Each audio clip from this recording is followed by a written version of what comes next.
C'est difficile de croire que nous en sommes à la 5e partie dans notre série « Comment vous pouvez apprendre toute langue ». Et aujourd'hui, en fait, on va parler un petit peu de qui et quelle chaîne vous devriez suivre absolument pour pouvoir apprendre et maintenir une langue. Bonjour, je m'appelle Rachel Deméo de Belle Terre Academy.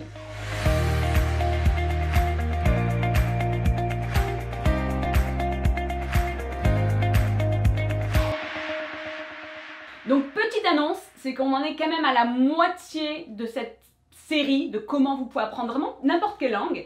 Mais je vais également bientôt commencer une nouvelle série, je vous en dirai plus prochainement, mais je pense que c'est une série que vous allez absolument adorer. Donc, dans cette 5e partie, en fait, ce que j'aimerais vous encourager de faire quand vous essayez d'apprendre une nouvelle langue ou tout simplement de pouvoir continuer votre apprentissage de la langue pour ne pas la perdre ou la maintenir, eh bien, c'est de commencer à suivre des chaînes, des gens différents pour vraiment vous immerger de la langue. Donc, déjà, sur quels réseaux sociaux? Alors, forcément, YouTube, comme ici, mais également, vous pouvez penser à Instagram, vous pouvez penser à Facebook, même à TikTok, à Twitter, à LinkedIn. Alors premièrement, forcément, vous allez suivre des gens qui enseignent la langue.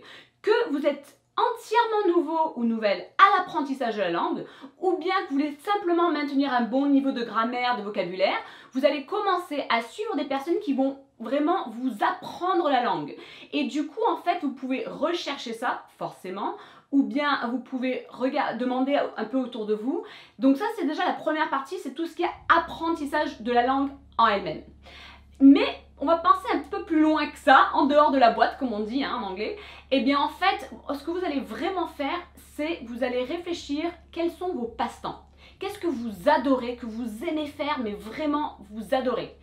Eh bien vous allez marier du coup la langue avec ce que vous aimez déjà faire. Par exemple, vous apprenez l'allemand, vous aimez la cuisine, eh bien vous allez rechercher des gens, peut-être sur Instagram, qui vont du coup vous donner des recettes. Mais du coup, tout est écrit en allemand. Vous comprenez? Et d'ailleurs, même moi, je suis une femme allemande qui fait des recettes végétaliennes. Je trouve ça top. Et du coup, je la suis sur Instagram pour vous donner un exemple. Ou bien, vous êtes en train d'apprendre l'espagnol et vous êtes à fond dans le foot. Eh bien, vous allez rechercher des pages ou des sites ou des chaînes que vous pouvez suivre qui vont vraiment marier du coup le foot avec l'espagnol. Donc, en fait, réfléchissez déjà qu'est-ce que vous aimez faire et vous allez pouvoir du coup retrouver ça. Donc avec YouTube, c'est vrai que c'est plus divertissement ou comment apprendre quelque chose, comment apprendre à faire quelque chose. Donc vous pouvez rechercher, donc pareil pour des tutos, c'est parfait. Par exemple, j'ai envie d'apprendre à faire une espèce de tresse africaine, mais j'essaie aussi de maintenir l'italien. Donc quand je recherche un tutoriel sur YouTube, je vais le rechercher en italien, comment faire une tresse. Voilà. Forcément, je vais avoir besoin d'un dictionnaire, que ce soit Word Reference, un dictionnaire en ligne ou bien un dictionnaire physique en main propre. Mais c'est vrai qu'avec Google Translate, c'est un peu... Les traductions Google, ça marche pas toujours, mais ou encore mieux, vous demandez tout simplement à une personne native si vous en connaissez. Du coup, je vais rechercher mon tuto en italien pour pouvoir faire ma tresse. Voilà. Après, c'est vrai, avec Instagram, vous pouvez suivre des gens. Par exemple, on va dire que vous aimez beaucoup les décorations. Vous apprenez le suédois. D'ailleurs, j'ai une voisine qui est suédoise et la déco de chez elle, vraiment au top. Et bien justement, vous allez essayer de retrouver des gens.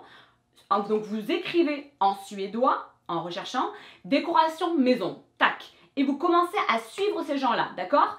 Pareil sur Twitter. Vous êtes à fond foot et vous êtes en train d'apprendre le portugais. Parfait. Eh bien justement, vous allez rechercher des gens, peut-être au Brésil, qui sont foot et vous écrivez le tout en portugais brésilien. Donc du coup, vous recherchez ça pour suivre ces gens sur Twitter. Avec TikTok, c'est vrai que c'est un peu une forme de divertissement, ça c'est sûr. Et du coup, vous pouvez rechercher des vidéos, des trucs rigolos ou quoi, mais dans la langue en question. Et puis avec LinkedIn, c'est vrai que c'est plus focalisé sur le travail. Donc vous pouvez rechercher des choses qui se rapportent à votre travail actuel ou peut-être un travail souhaité, une carrière que vous aimeriez avoir plus tard. Et vous recherchez le tout dans la langue en question. Donc du coup, vous allez rechercher ce que vous aimez dans la langue que vous apprenez ou que vous maintenez, ou même voir plusieurs langues. Moi, je suis des trucs dans plusieurs langues parce que du coup, au final, je maintiens plusieurs langues. Et bien, vous allez rechercher ça et ça va vraiment vous immerger de la langue, mais en faisant en fait ce que vous aimez déjà, tout simplement dans une autre langue. Donc si vous faites ça, que vous savez, que vous commencez à connaître les chaînes, les pages qu'il faut suivre, vous allez voir que ça va vraiment vous immerger la langue et vous allez en plus de cela pouvoir apprendre des termes. Par exemple, vous êtes à fond golf et vous apprenez l'anglais. Bah, ça tombe bien, justement, j'ai un pote qui fait plein de podcasts là-dessus, il s'appelle Gabe Aloisi. Bonjour Gabe! Eh bien, vous allez le suivre sur LinkedIn, sur YouTube, etc. pour pouvoir développer tout ce que vous aimez en golf, tout ce que vous aimez apprendre, mais du coup en anglais parce que vous apprenez l'anglais. Vous voyez ce que je veux dire? Donc vraiment, en fait, en mariant un petit peu vos passe-temps avec tous ces réseaux sociaux pour suivre des gens, vous verrez que c'est très efficace pour vraiment apprendre la langue, vous immerger de la langue, vraiment l'avoir constamment devant vous et pouvoir réellement l'apprendre. La semaine prochaine, on va continuer notre 6e partie dans cette série-là. À bientôt!